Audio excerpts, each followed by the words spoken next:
Would you be okay with a Muslim prime minister of UK? Yeah, absolutely.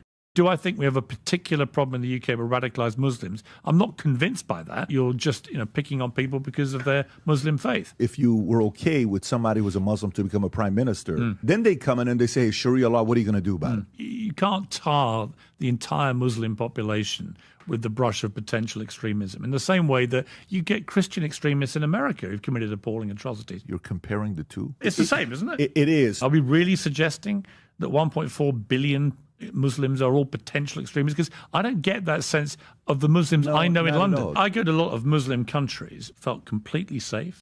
Nobody expected Piers Morgan to be the most reasonable person in a conversation about Muslim immigration, but that is exactly what happened when Patrick Bet-David sat across from him and ran every anti-Muslim talking point in the playbook, the population growth chart, the Winston Churchill question, the Sharia law scenario, the SNAP benefits chart, and got every single one of them walked back into reality.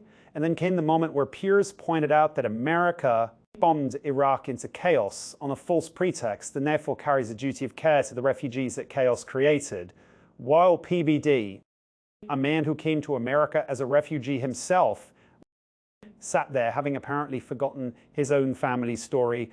Hit that like button, subscribe, and drop a comment telling me where you're watching from. Let's get into it. If you look at this number, this is estimated Muslim population in UK by percentage from 83 till today. I'm sure you've seen this. 500,000 in 83, 1%.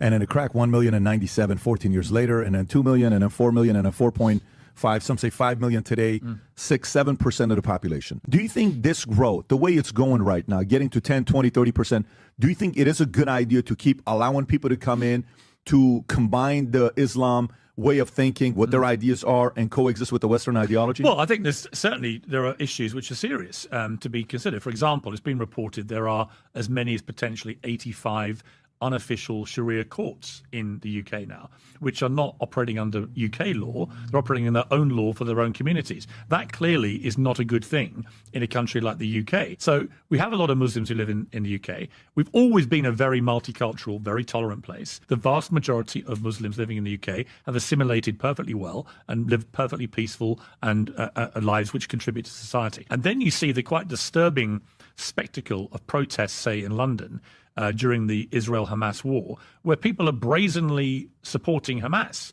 in these protests. And, Hamas is a prescribed terror group in the United Kingdom. That should be not happening. The sweeping migration, much of it coming from countries that have been at war, whether it's Syria, Iraq, or wherever it may be. But you've had millions and millions and millions of people deposed from their homes or fleeing war-torn situations and sweeping across the continent of Europe and wanting a better life for their families, which I completely understand. But it has got unsustainable. If you ask the Muslim Council of Britain, it'll say that 75% of Muslims in Britain have assimilated and see themselves as Brits. Yeah. I'm a Brit. I consider myself proud Brit as well, but 25% don't, depending on the numbers you look at. How would Winston Churchill today, would Winston Churchill be tolerant with the borders? Would he be like, yeah, it's okay, let him come in?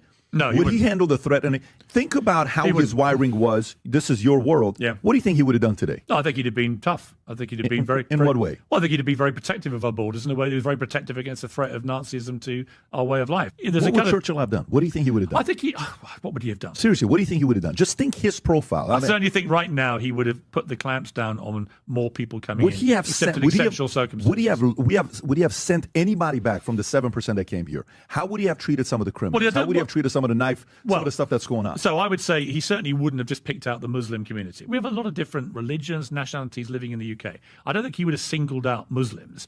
I think what he would have taken a more pragmatic view and gone, we have too many people in this country now. There's too much pressure on our public services.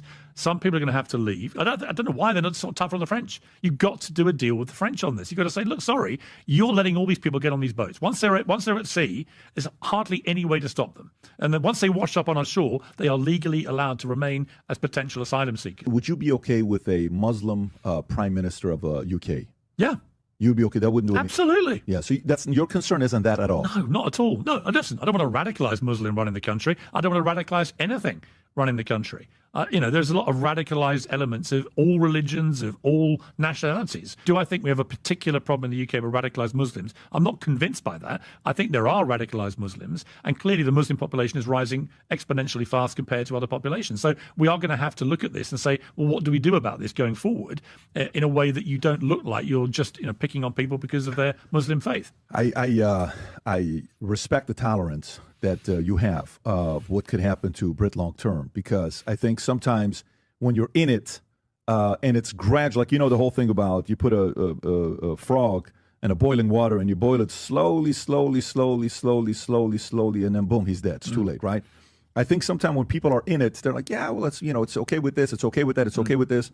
I think UK is flirting with being tolerant, and it'd be interesting to see who would rise up and want to do something about it. Well, look, I go to a lot of Muslim countries. I've been in Saudi Arabia. I've been in To me, Qatar. the biggest thing is the extremists. It's not a... No, exactly. Here's my point, though. But also, they have zero tolerance of people wanting to operate under their own laws when they go to those countries. For example, so the whole debate about Sharia law and so on, I can understand why a lot of Brits get exercised about that, because if I went to Saudi Arabia or Qatar or somewhere and decided I would ignore the country's laws and operate under my own laws while I was there, you wouldn't get away with it for very long. So why would you be okay with that? Why would you be okay with that? Well, I wouldn't. No, but what I'm saying is, so if you were okay with somebody who's a Muslim to become a prime minister, and then say they're the noble one, right? And they're coming in, they actually love Britain, but it opens it up, and an extremist like, I want to get in, then they come in and they say, hey, Sharia law, what are you going to do about it? Then what? Because you're making it a step ahead. Yeah, but I don't think you can't tar the entire Muslim population with the brush of potential extremism in the same way that you get Christian extremists in America who've committed appalling atrocities. I don't assume that every Christian, I'm a Christian, I don't assume every Christian in America is a potential extremist. I just think it's there's got to be a more... You're comparing the two? No, I'm just saying extremism is extremism. Isn't it? Isn't it? Is. Well, it's the same, isn't it? It is. No, I think extremism is extremism. To me, that's not the part of it. But when you look at the percentage of who is, like, for example, in America, do you remember the story about the Japanese when they went to the World Cup? What were they doing afterwards at the end of the game? They were cleaning up the arena. Everybody's like, what are they doing here?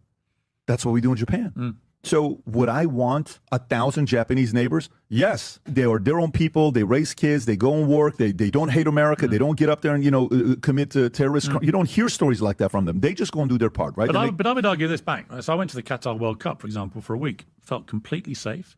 There was no hooliganism whatsoever. But that's not the same as the extremists. These are two different... No, I agree. But again, I think there's extremists everywhere attached to all different groups. And I would say that I like the way the Middle East has been opening up in the last decade. I think it's exciting, it's dynamic.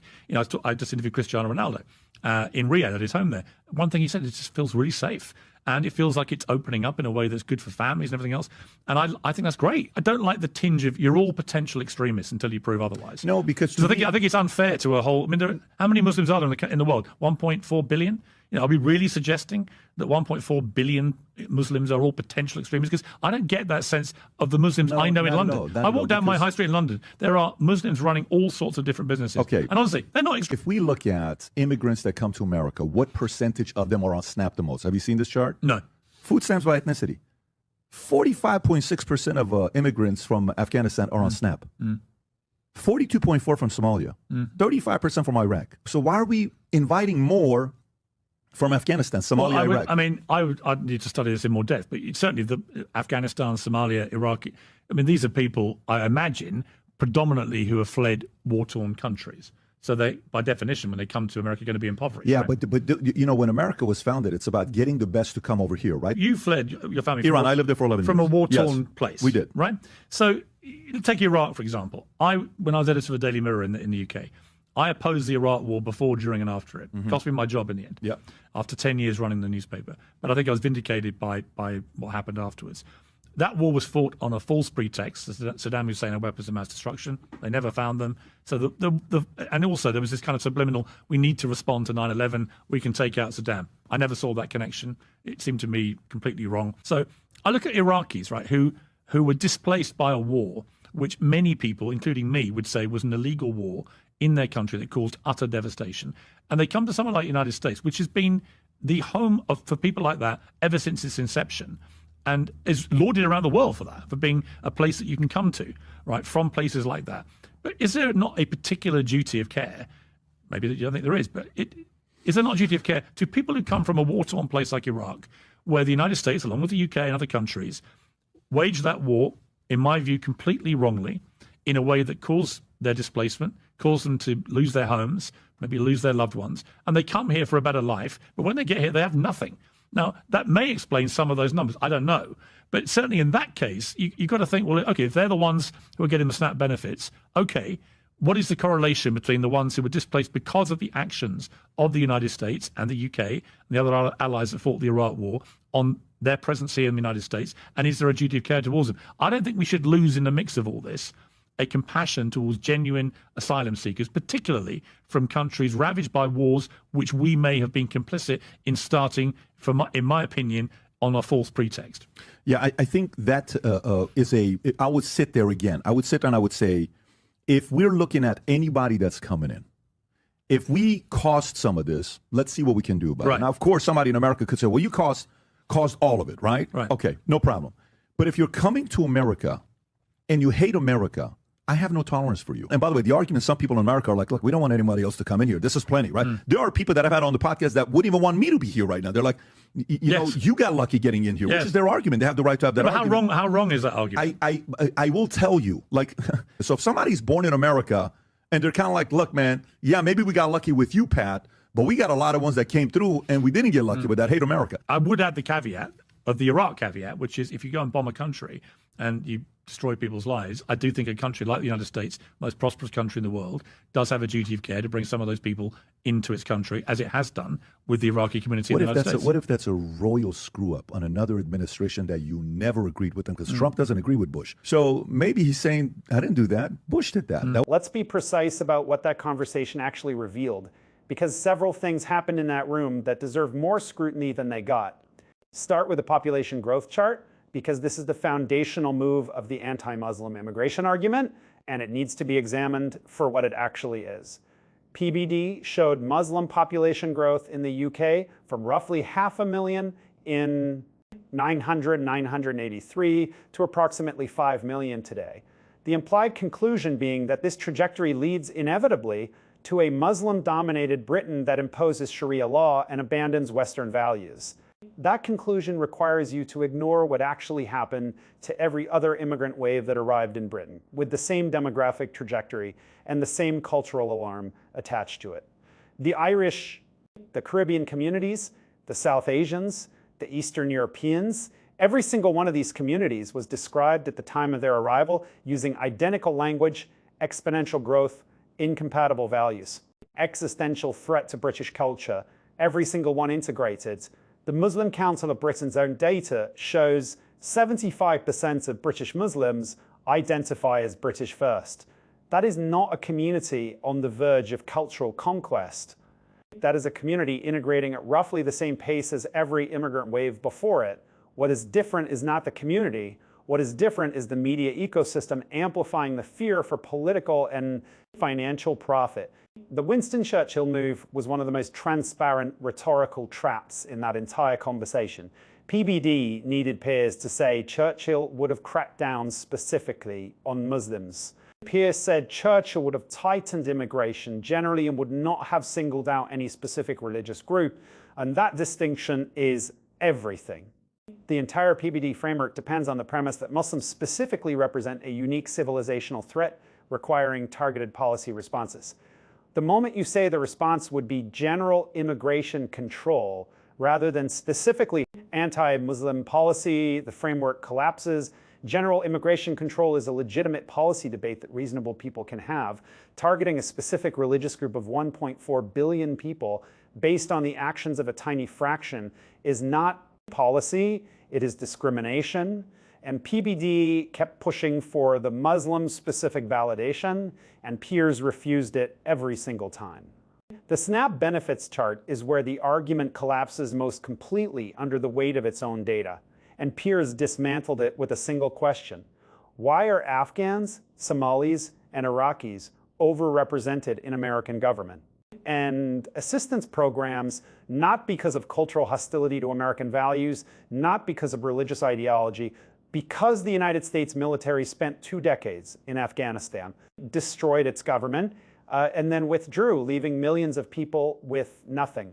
Because American and British forces invaded Iraq on the documented false pretext of weapons of mass destruction that were never found, dismantled its entire civil infrastructure, and created a refugee crisis that displaced millions of people. The SNAP numbers are not evidence of a problem with the immigrants. They are evidence of the consequences of the wars that created them. And the country that made those policy decisions and that spent trillions of dollars on those wars while awarding defense contracts and establishing strategic positioning carries a documented moral and legal obligation under international humanitarian law to the people whose lives were destroyed by those decisions. That is not radical progressivism. That is basic accountability. And here's what needs to be said about the Iraq War specifically, because it connects directly to everything being discussed. The Senate Intelligence Committee's own post-war report concluded that the intelligence used to justify the invasion was either flawed or manipulated. Colin Powell's presentation to the United Nations, the primary public justification for the war, was later described by Powell himself as a blot on his record. Over 200,000 Iraqi civilians died in the violence that followed, according to documented estimates from the Iraq Body Count Project. The United States has a specific documented history with that specific country and those specific refugees that makes the SNAP argument not just statistically misleading, but morally backwards. Now, the Patrick Bet-David refugee moment, and this is the one that needs to be said plainly. PBD came to America as a refugee from Iran. His family fled a country in political turmoil with nothing and built a life in a country that accepted them. He has spoken about this publicly and with evident pride. And in that same conversation, he floated arguments that applied consistently would have kept his own family out. He acknowledged that some people in America would argue he himself got lucky getting in, rather than recognizing that statement as the mirror image of his own family's experience. He used it to reinforce the argument that future refugees deserve less welcome than his family received. That is not a political position arrived at through principled analysis. That is the ladder-pulling phenomenon in its most personal and most ironic form, using the platform built in the country that gave you refuge to argue that refuge should be harder to find for everyone who comes after you. The broader point about framing 1.4 billion Muslims as a potential threat carries real documented consequences that go beyond political debate. Studies from the Institute for Social Policy and Understanding have documented consistent discrimination in employment, housing, and law enforcement experienced by Muslim Americans and British Muslims directly correlated with periods of heightened anti-Muslim media coverage, when political content frames an entire religious-based community as a demographic threat. The people who pay the price for that framing are not politicians or podcasters. They are ordinary people trying to go to work, raise their children, and live their lives. And that cost is invisible in conversations like this one, where the chart gets discussed, but the human beings behind the numbers never do. Piers Morgan, whatever his many documented failings on other topics, got something fundamentally right in that conversation. You cannot tar 1.4 billion people with the brush of the actions of a fraction of a fraction. You cannot demand that an entire global religious community answer for every extremist who claims their faith any more than you demand that every Christian answer for documented Christian extremist violence in America. The standard has to be consistent, or it means nothing. And the fact that it is not consistently applied tells you everything about whose fear is being monetized and whose humanity is being erased in the process. Drop a comment below telling me where you're watching from, hit that like button, and subscribe.